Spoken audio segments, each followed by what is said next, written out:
Licornes, centaures, griffons, manticores, sirènes et dragons. Ce sont quelques-unes de mes choses préférées. Ce ne sont que quelques-unes des bêtes que nous avons analysées dans l'épisode précédent de Folie médiévale. Aujourd'hui, nous allons voyager un peu plus loin pour en savoir plus sur des bêtes comme celles décrites comme, je cite, « des gens laids sans tête », avec leur bouche ronde comme un fer à cheval au milieu de leur poitrine. Bienvenue à la Folie médiévale.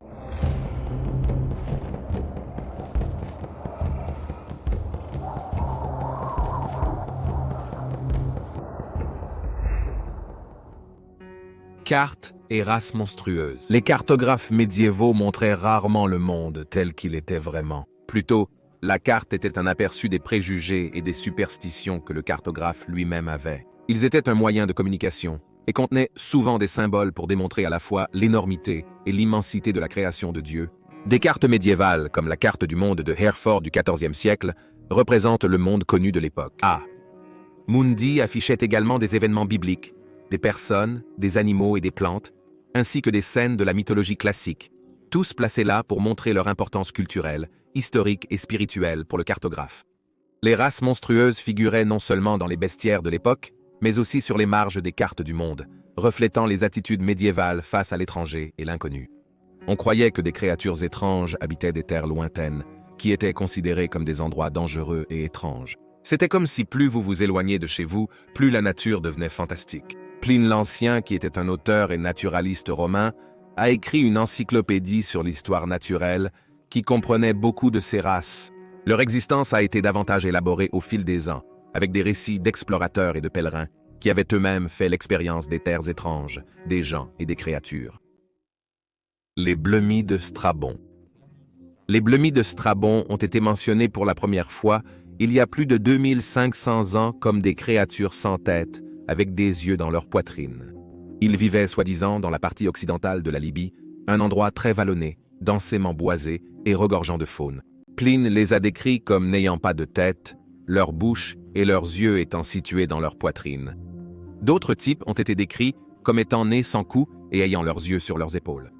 La carte de Hereford les place en Éthiopie, où ils étaient également considérés comme des ânes cornus et des serpents gigantesques. Aussi connus sous le nom d'acéphalie, on racontait autrefois qu'ils étaient des gens ordinaires, mais ils ont eu une rencontre violente avec les dieux et ont été laissés avec leur tête coupée. Sir John Mandeville dit qu'ils sont, je cite, « des gens laids sans tête, avec leur bouche ronde comme un fer à cheval au milieu de leur poitrine ». Mais il a dit qu'ils vivent sur une grande île appelée Dundee, quelque part entre l'Inde et le Birmanie, et qu'il y avait aussi là-bas des hommes avec des yeux et des bouches sur leur dos. Les Sciapodes ont été trouvés soit en Éthiopie, soit en Inde, et c'était une autre tribu humanoïde. Plutôt que d'avoir deux jambes, ils n'ont qu'une seule grande jambe avec un énorme pied, mais peuvent sauter à des vitesses fantastiques. Leur nom est dérivé d'un mot grec signifiant « unijambiste » ou « pied d'ombre », et ils étaient également connus sous le nom de monopodes. Le pied énorme servait de protection contre les intempéries. Le sciapode se couchait sur le sol et levait son pied haut au-dessus de sa tête pour se protéger de la pluie ou se protéger du soleil. Ils transportèrent des fruits avec eux et vivaient du parfum qu'ils dégageaient. Si les fruits mouraient, alors le sciapode mourrait aussi. Les sciapodes figurent non seulement sur la carte de Hereford, mais aussi sur une carte du monde de Bates de Leibana, réalisée au IXe siècle. On peut aussi voir leurs figures en tant que décoration sculptée sur des églises médiévales, comme la cathédrale de Ripon, Yorkshire, Royaume-Uni. Comme les sciapodes, les panotis étaient capables d'utiliser leur corps pour résoudre certains de leurs problèmes quotidiens. Les panotis utilisaient leurs grandes oreilles comme couverture pour leur corps nu, ne portant pas de vêtements. Au Moyen Âge, on supposait qu'ils résidaient en Asie du Sud et la carte du monde de Matalus de 1491 les dépeignait utilisant leurs oreilles comme sacs de couchage. Certains récits ont également affirmé que les panotis sont un peuple timide qui utilise leurs oreilles comme des ailes pour voler.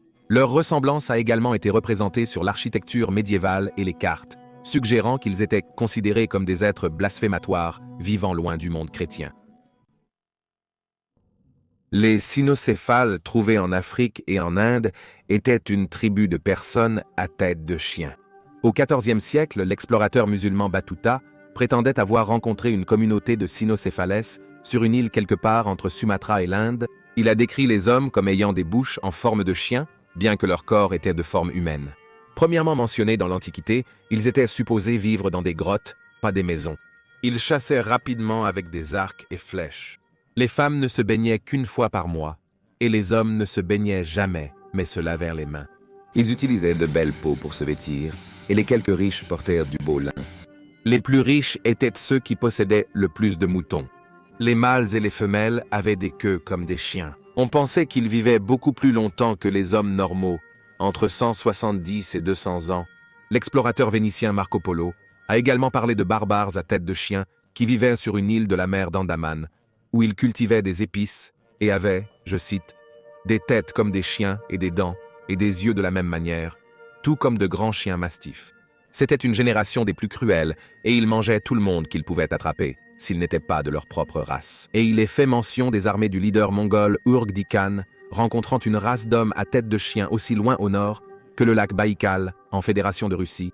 Dans ses écrits médiévaux, Paul le diacre les décrit comme des cannibales qui aiment boire du sang et sont constamment en guerre avec un ennemi perçu ou un autre, tandis que le moine Talien Odérec de Ferdinand, qui a voyagé en tant que missionnaire au XIVe siècle, les a rencontrés sur une île appelée Nicoverne et a dit que les deux sexes ont des visages de type canin. Ils vénéraient le bœuf comme leur divinité et portaient toujours une image du bœuf sur leur front, faite soit d'or, soit d'argent. On disait que l'île faisait 2000 miles carrés et tous les gens à tête de chien là-bas ne portaient rien d'autre qu'un mouchoir pour couvrir leur honte. Les hommes allaient même à la guerre nus, avec pour seule protection un grand bouclier. S'ils prenaient quelqu'un en otage et qu'ils étaient incapables d'offrir de l'argent comme rançon, alors les Sensofanali les mangeraient. En 1410, l'inquisiteur français Pierre Daly prétendait qu'il existait également une version unijambiste de la race à tête de chien qu'il appelait le Carus Maspi. Dans le monde moderne, beaucoup de gens aiment les histoires effrayantes et les films d'horreur. Mais pour les gens du Moyen Âge, les contes de monstres n'étaient pas seulement une question de peur. C'étaient des paraboles morales qui donnaient des avertissements aux chrétiens et leur enseignaient comment atteindre une bonne mort et le salut dans un monde où la moralité était extrêmement élevée. Merci d'avoir vu cet épisode de Folie médiévale. Nous espérons que vous l'avez apprécié. Laissez un commentaire si nous avons oublié d'étranges monstres médiévaux. À la semaine prochaine pour une autre vidéo.